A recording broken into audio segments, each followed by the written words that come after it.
Hi, this is Abraham Kanz, Director of Conservation Research at the Crane Trust, and I'm here once again to kind of give you a little update about where our tracked cranes are and kind of what's going on with them. So I wanted to start by, I'll actually rewind this a little bit so we can get a sense of, where the cranes were. So if you remember, they moved up from Nebraska, went to various parts of Canada. One of them went all the way over to Russia. And you can see here on the map, where all of them are kind of hanging out for the summer. If we keep going through this timeline, we begin to see, once again, the fall migration. And we see that they've all kind of started staging in southern Canada, and then one in North Dakota. And then if I go, it's kind of cool update, if I just jump 2 more weeks into the future, we suddenly have this going on. So you can see the red path, which is the one that's following the crane that went to Russia, and the yellow path, which is another one of the cranes that was in Canada, have actually made their way already past Nebraska. It was actually crazy because I updated the online story map on Monday this week, the 20th, and then by Tuesday, and then by Tuesday, they had already made their way past Nebraska. So in the course of 24 hours, we can take a closer look at this red one.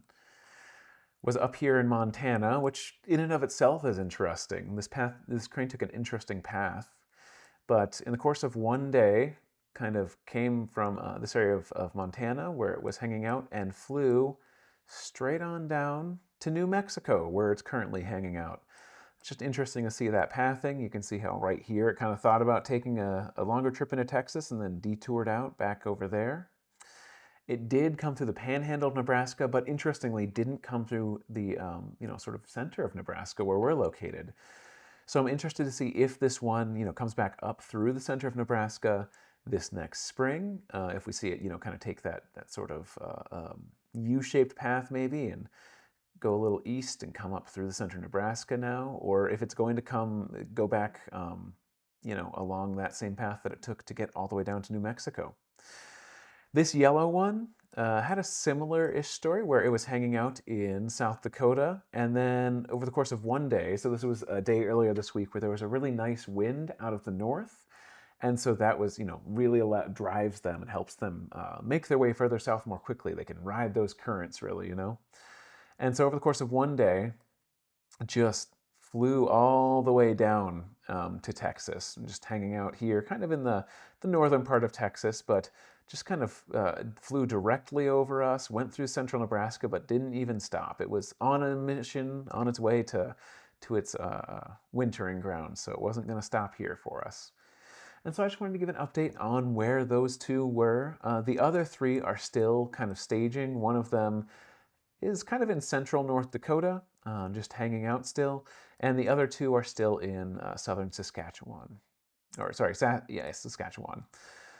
The other thing that I wanted to talk about real quick today is something that a lot of you really knowledgeable people looking at our posts, keeping track of our info, were able to point out, and that was some interest or concern, I guess, around one of our reports that this red crane that went to Russia had traveled over 19,000 miles.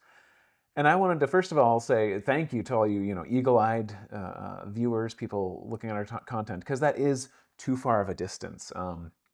It actually traveled about 7,500 miles in total from Nebraska over to Russia. The 19,000 was actually a calculation error in the program that I'm currently using because of the 180th meridian, which I mentioned in the last video too, and still got caught up by it when calculating it. The pathing for the calculation hit that point, and then instead of continuing west, it went east and added like 10,000 some extra miles to the path. And we were just in such a hurry getting that summary statistic together that we just didn't think about it much. But just as an update for everyone to let you know what the actual distance was for that one, it was about 7,500 miles. But that's all I've got for an update for you guys. So thank you, and I look forward to bringing you guys another one of these.